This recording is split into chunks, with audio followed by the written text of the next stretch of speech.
An Alabama man is expected to appear in court today after new DNA technology linked him to a decades-old double murder case. 45-year-old Colleen McRaney faces charges in the 1999 killings of two high school students, Tracie Hawlette and J.B. Beasley. Two teen girls, an empty car, a night of horror, and a murderer on the loose for 20 years. That's the summary of the Tracie Hawlette and J.B. Beasley case, a cold case that baffled the authorities for over 2 decades. In 1999, the teenage duo of Tracie Hawlette and J.B. Beasley went out to celebrate J.B.'s birthday, but never returned. They were found the next day, each shot in the head and stuffed into the trunk of J.B.'s car. Who killed them and why? How did the murderer escape detection for so long? And what was the breakthrough that finally solved the case over 20 years later? In this episode, we will answer these questions and more as we dive into the details of this gruesome crime, the complex investigation, the red herrings, and the unexpected outcome. This is a tale of horror, mystery, and at long last, justice. Buckle in for today's bite-sized true crime recap. Twisted, 20-year trunk mystery unlocked. J.B. Beasley was an extroverted and adventurous girl who grew up in Dothan, Alabama, born in 1982 to parents Cheryl and Lanier Beasley. Tracie Hawlette was J.B.'s best friend. The girls met in 1999 when Tracie joined Northview High School for her senior year and bonded quickly, soon becoming inseparable friends. Cheryl, J.B.'s mother, could tell that the girls cared for each other deeply. They had big plans for their future after graduation, but fate had written something else in store for these bright girls. J.B. Beasley was a lively teen. She liked partying and spending time outdoors. To celebrate her 17th birthday on the 31st of July, 1999, friends had planned a field party for her. And at approximately 10:05 p.m. that night, J.B. and Tracie left their hometown of Dothan together in Beasley's 1993 black Mazda 929 to head to the event. The field party was at their friend Donna's home in Headland, about 10 miles north of Dothan. However, the girls never arrived at the party. Soon after heading out, the girls lost their way, and just after 11:30 p.m., the pair turned up in Ozark, more than 20 miles northwest of Dothan, at the Big Little convenience store. The store had closed for the evening at 11 o'clock p.m., but the girls encountered a woman, Marilyn Merritt, and her daughter, who had stopped to buy a soda. By this time, Tracie and J.B. knew that it was too late to make the field party, so they decided to head back home. The girls asked Ms. Merritt for directions to U.S. Highway 231, which would take them back to Dothan. Ms. Merritt and her daughter later told police that Beasley's car was spotless, the girls were clean, and nothing seemed amiss. Using the payphone at the far right end of the storefront, Tracie Hawlette called her mother to say they had gotten lost and ended up in Ozark, but now had directions and were on their way home. Tracie's mother, Carol Roberts, later said, "Nothing was wrong in Tracie's voice. It was, 'Mom, I love you, be home soon.' However, the girls never made it home." After receiving that call from her daughter, Carol Roberts slept knowing that her daughter was a responsible adult who'd soon be home. However, when she woke up the next morning, she realized that neither J.B. nor Tracie had reached their homes. By 8 a.m., J.B. and Tracie were reported missing, and at almost the same time, Ozark police officers found a black Mazda 929 parked on Herring Avenue, less than a mile from the payphone Tracie Hawlette had used the night before. According to police, when the car was initially discovered, there were no outright signs of foul play. Though undamaged, the car was muddy and almost out of gas despite a fill-up the previous day.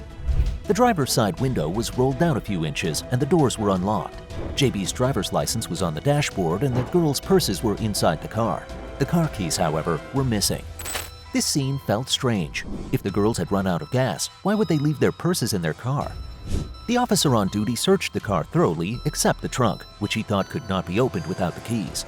The sergeant on duty had a gut feeling that something was wrong, though. He just couldn't quite put his finger on what. He called the chief detective of the Ozark Police Department, Lieutenant Rex Tipton, remarking, "I don't know why I'm bothering you, but something about this feels funny." Detective Tipton thought it was just another abandoned car. He told the sergeant to watch it, thinking that some partying teens had left it there overnight. He didn't expect what the sergeant found out when he ran the car's license plates. It belonged to a girl from Dothan, a city nearby, and her car was reported missing. Tipton felt alarmed. The police at Dothan were quickly told that J.B.'s car had been found, but there were no signs of the missing girls. Hours ticked by and Tipton grew more worried. A Dothan investigator showed up, ready to tow the car back to Dothan. He noticed a lever inside the car that could open the trunk without the keys. At this point, it was almost 2 o'clock p.m., 6 hours after they had found the car.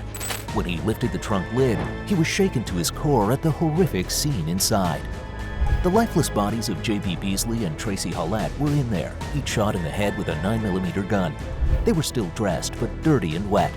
They had mud on their shoes and pants and scratches on their skin. They looked like they had been dragged through the woods. 2 months later, another shocking discovery rocked the case. There was semen on J.B.'s clothes and skin. It was not her boyfriend's, nor did it belong to anyone they knew. This was the clue that could potentially crack the case. Whoever left that semen, Tipton thought, was probably the killer. As details were released via the media, a surge of fear swept through the residence, while the police went all out to find the cursed killer. The police's first suspect was a resident of Ozark. Johnny William Barentine was 28 when he told his wife he was going out to get some milk for their son on July 31, 1999. He returned at 1 a.m. shaken and scared. Barentine said a black truck with Dothan tags had hit his car near Herring Avenue. Days later, he told his friends he knew something about the murders. They urged him to go to the police and claim the reward. Hence, Barentine walked into the Ozark Police Department on September 1, 1999, a month after the bodies had been found. He talked for 4 hours and changed his story 6 times. He even put himself at the crime scene. First, he said he saw a black truck speeding away from where the girls were. Then he said he picked up a tattooed stranger and followed him to the Big Little store. The stranger got into a car with 2 girls and told Barentine to follow them.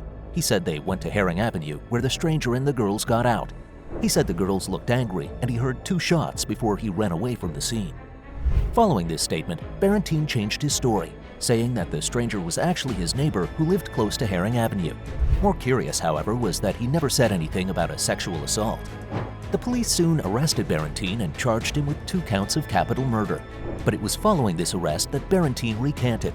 He confessed to lying in order to get the sizable reward money. The police tried to prosecute Barentine, but eventually failed because of the lack of scientific evidence. His DNA did not match the sample found at the scene. Eventually, the judge let him go on bond, and the grand jury chose not to indict him in January 2000. Barentine was not the only lead, but one of 4 that the police investigated. None of them could be prosecuted, however, due to the lack of evidence. Their DNA tests were taken and matched against the semen found on J.B.'s clothes, but the results came back negative. With these suspects eliminated, the case hit a dead end. It became a cold case, and the residents slowly went on with their lives with the memory of Tracie and J.B. fading, until 2019 arrived. As the 20th anniversary of the brutal murders of Tracie Hawlette and J.B. Beasley approached, the Ozark Police Department made a bold move to crack the case wide open. Inspired by the sensational arrest of the infamous Golden State Killer, Joseph James D'Angelo, utilizing a cutting-edge process called forensic DNA phenotyping, the department decided to take a chance and try this new approach. The Ozark Police Department submitted their DNA evidence to Parabon Labs, a leading company in this field. After a careful analysis and confirmation by the Alabama State Lab, authorities announced the arrest of Coley Lewis McCraney, 45, of Dothan. McCraney was charged with 5 counts of capital murder and 1 count of first-degree rape. The community was stunned by this shocking turn of events. Even Ozark Police Chief Marlos Walker, who went to school with McCraney, couldn't believe that someone he knew could be responsible for such a heinous act. The case had taken an unexpected and sensational twist, thanks to the power of forensic DNA phenotyping. McCraney took the stand in his own defense. During his trial, McCraney testified that he had met Beasley at a mall 2 months before the murders and had planned to meet her at an Ozark gas station. After his car broke down, he saw Beasley and Hawlette at a payphone and gave them directions. He claimed that he and Beasley had consensual sex in his truck before the girls drove him home, justifying the presence of his semen on Beasley's body. McCraney's trial lasted a week before the jury decided that his story was not plausible. He also had a history of domestic violence, and after finding irrefutable DNA evidence against him, it didn't take long for the jury to sentence him. McCraney was sentenced to life in prison without the possibility of parole. The Tracie Hawlette and J.B. Beasley case is a tragic story that has finally come to a close after 20 years. The 2 teenage girls were found shot in the trunk of Beasley's car in 1999, and the case remained unsolved until 2019, when Coley McCraney was arrested and charged with their murder. In April 2023, McCraney was found guilty of 4 counts of murder and sentenced to life in prison without the possibility of parole. Although McCraney's relatives and friends are still sure that the part-time pastor is being wrongly framed, the scientific evidence against him is overwhelming.